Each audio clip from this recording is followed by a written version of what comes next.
लड़े ले लड़ाई हरदम सच के केहू से न डरे ले रहे डट के। लड़े ले लड़ाई हरदम सच के केहू से न डरे ले रहे डट के।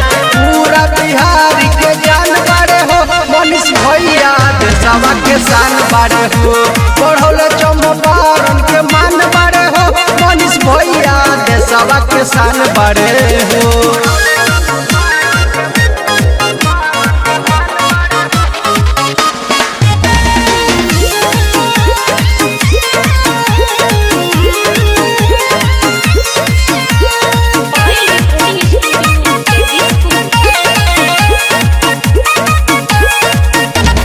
देश के भलाई खातिर रहेले आगे भ्रष्ट अधिकारी देखिए के भागे।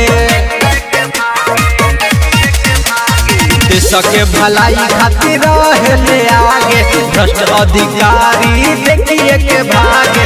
युवा लोग के पहचान बारे हो मनीष भैया देशवा के शान बारे हो। पढ़ल चंपारण के मान बारे हो मनीष भैया देशवा के शान बारे हो।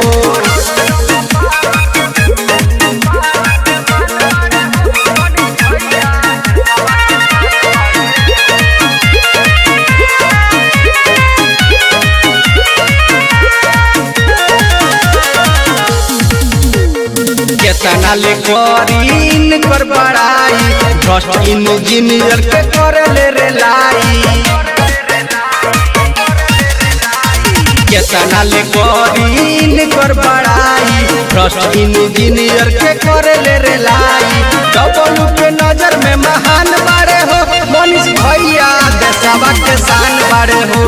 पढ़ल चंपारण के मान बारे हो मनीष भैया देशवा के शान बारे